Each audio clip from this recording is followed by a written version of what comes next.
Arguably one of the greatest ever to play the game of basketball has died at just 41 years old. The legendary Laker and his 13-year-old daughter were among 9 people killed in a helicopter crash in Southern California.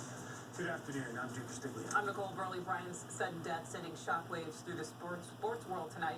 We have the story covered from all angles. Mike Lynch is here talking about the Lakers' longtime rivalry with the Celtics. Julie Wanchek has reaction at the TD Garden. I will have a look back at his legendary career. But first, the crash in California that ended 9 lives so suddenly.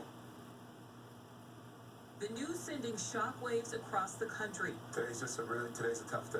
NBA All-Star Kobe Bryant killed in a morning helicopter crash. It happened around 10 a.m. near Calabasas, California, which is about 30 miles northwest of downtown Los Angeles. Officials now say 9 people reported on the helicopter's manifest. No one on board survived. ESPN is reporting Bryant's 13-year-old daughter Gianna was also on board the helicopter, as well as another parent, player, and the pilot. The group was traveling to a youth basketball game. Bryant lives south of Los Angeles in Orange County, and he often used helicopters to save time and avoid Southern California's notorious traffic. Even as a player with the Lakers, he often traveled to practices and games by helicopter, and he kept up the practice after retirement as he attended to his business ventures. Well, I heard a helicopter just flying just way too low, and I heard like a loud thud noise. People who live near the crash site report that the area was foggy, and they heard sputtering and then a boom.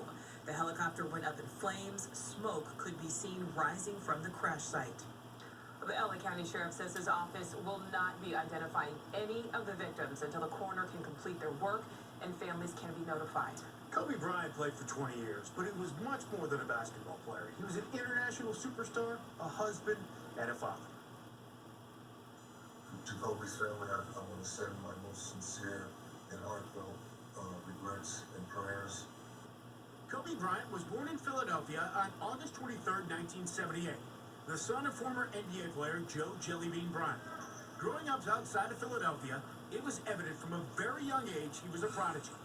Drafted out of high school in 1996, 13th overall by the then Charlotte Hornets, he was traded to the Lakers, where he spent his entire 20-year career. It was in Los Angeles Kobe became a superstar on the court. During his 20 years with the Lakers, he was an 18-time All-Star, 5-time NBA champion, one of those championships coming against the Celtics, also losing an NBA Finals to the Celtics. 2 times he was the Finals MVP, 1 time he was named League MVP, and is 4th on the all-time scoring list. His fierce competitiveness, I think, made him so great. Obviously, he modeled his game off Michael's game, but just as competitive as Michael was, and, you know, his work ethic was just the same. Kobe grew up before our very eyes, always in the spotlight.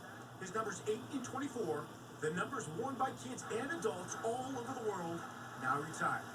He's now eligible for the Basketball Hall of Fame this year. He was a fierce competitor on and off the court, a great showman who once scored 81 points in a game and played through multiple injuries, including a painful Achilles tear. He grew his game year in and year out.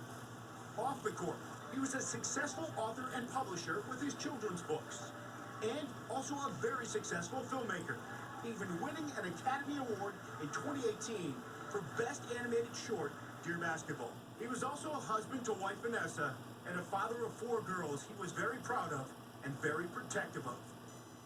Kobe, my thoughts are with you. Absolutely. Rest in peace, young man. This loss it's just hard to comprehend. Go with God. Playing his final game in Boston, number 24, Kobe Bryant. And this is video from Kobe's last game in Boston on December 30th, 2015.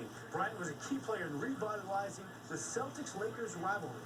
Special correspondent Mike Lynch joins us now, and Lynch, and Kobe's impact on the NBA and the Celtics was far-reaching, wasn't it? You bet it was, Duke. You know, over the years, the Lakers have had some real superstars who fueled the rivalry with the Celtics. You go back to Jerry West, Elgin Baylor, Wilt Chamberlain. Then in the 80s, Magic Johnson, Kareem Abdul-Jabbar. In this century, Kobe Bryant, who the Celtics could have drafted in 1996, but they passed on Kobe and selected Antoine Walker instead. Now, Kobe tangled with the Celtics in the NBA Finals twice. In 2008, Kobe was the MVP of the league, but the Celtics won the title that year, beating Kobe and the Lakers in 6 games. This video you're seeing here is 2 years later in 2010 when the Lakers beat the Celtics in game number 7. Kobe was the MVP of that series. In that game 7, he didn't have a great shooting day. He was only 6 for 24, but he had 15 rebounds. And they were important because the Celtics were out there starting center Kendrick Perkins, and Kobe's rebound prevented the Celtics from getting many second chance shots. This from 11-time NBA champion Bill Russell. Janine and I are absolutely shocked to hear of the loss of one of my favorite people and one of the best basketball minds in the history of the game. Our hearts and prayers go to Vanessa and his girls. Kobe Bryant, you were my biggest fan, but I was yours. And this from former Celtics coach Doc Rivers, overcome with emotion ahead of tonight's Clippers Magic game. And this is just shocking news for all of us. And so I don't have a lot to say. I just can't have to go talk to a team before a game until we play a game. 20 years in the NBA, Kobe Bryant was the bridge between Michael Jordan and LeBron James. He was the superstar that connected both those, James and Michael Jordan. We'll see you in sports.